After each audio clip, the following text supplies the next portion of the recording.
Hi guys! A day in my life as a gorgeous daughter of my mom and dad. Asas! Kaarte! So, for today's video, morning pa lang gani it Monday, nagpreparean kami.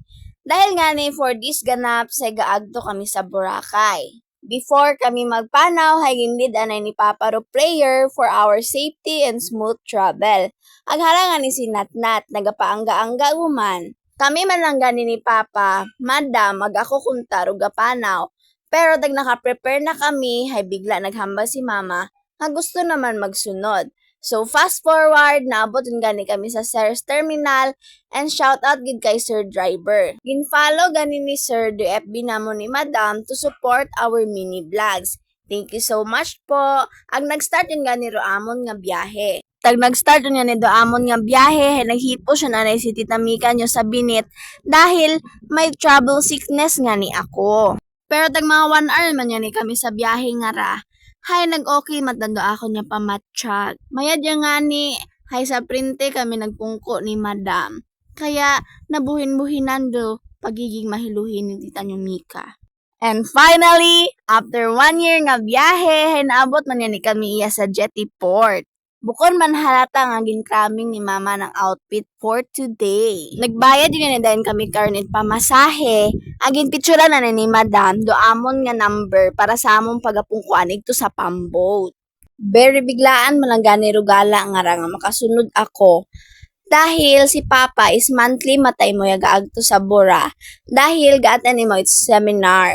Haraw man do another pagsubok dahil gasakay gani kami nga ra sa sasakyang pandagat. Abaw, hay malhiluhin nga ni si Tita Mika and after 1 day nga pakipag sa palaran sa tubi, hay iyaw gani kami sa Boracay. Ginpangabay ko lang nga karon si Mama nga bidyuhan ako, agharaw nini kami.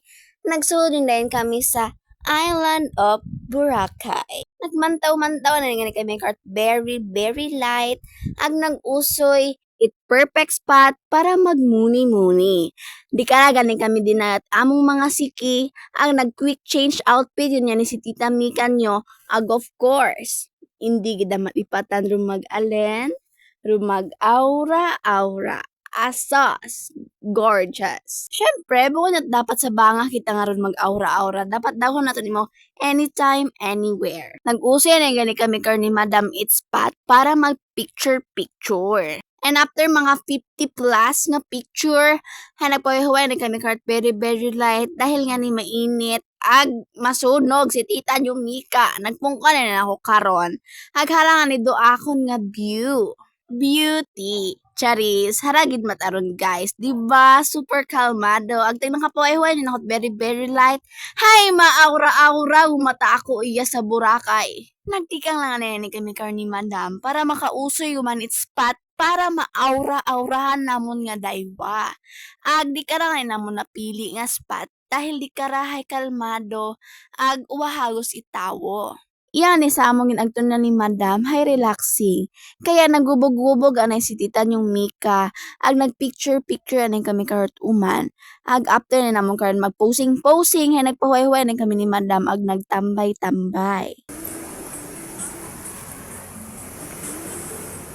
Gin-enjoy ag sinulit ko kung gani for every second, minutes, and hours dahil kung amat na lang man kami iya gabakasyon, nag-after ni kami mag-picture ni Madam, hay nagbalik kung gani kami igto kanday Mama. Ang last na ni nga agto iya guys, hay ko 2023 So, pag abot naman iya kanday Mama, hay of course, nagbanding ni kami karon. I'm so very thankful kay Lord nga nakaabot kami sa Bora nga safe ang mag-spend time together with my fam. Amon ni nga nga ginatambayan is truly relaxing. Ang nag-selfie na kami di karon.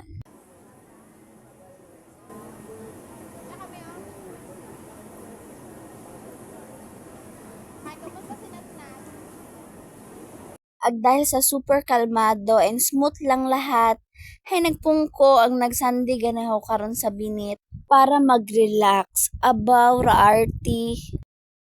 may papiyong-piyong gid ako nimo di karon. Agtag naka-relax-relax ni nakot very very light ay naagto na ako kanay mama karon para man makita niyo ro POV nga haron naga-enjoy kami nga at ayaw ninyo pagpansin na ang bilbil ah. Marami na yaman na. Oo. Parang model ka sa Bakit po ako dali karon ako namin ang posing.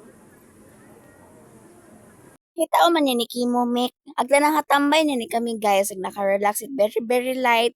Hi, nagtikang na ni kami karon para mag-usoy it McDo. Hay natag ilabas yung si tita niyang Mikay ginagutom imaw. Ag nakita ko nga ni Dusan Castle nga ron. Ag after mga 1,100 steps, hi, nakita ko na ni namon do McDo. Ag nagsudon gani kami karon. Ag nag-order na yun sa ni mama. Ag si madam. Fast forward, nag-abot na nila naman karon nga order. Ag before kami magkaon, ay nagpray ani kami. Ag nag-start na din kami karon it kaon.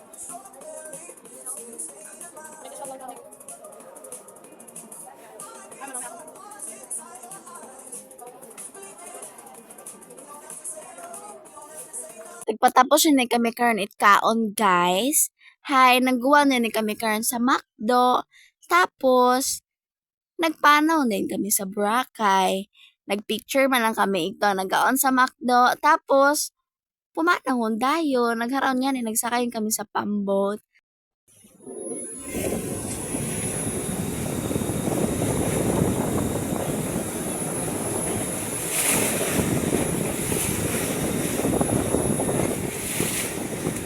I know bitten, but after naman kan sa Boracay guys, ay may ginagtunan kami karon. So, abangan ninyo sa akon nga sunod nga vlog. So, di man naganap sa among pagpaboracay guys. Bye-bye! See you next vlog! Love you all! Mwah!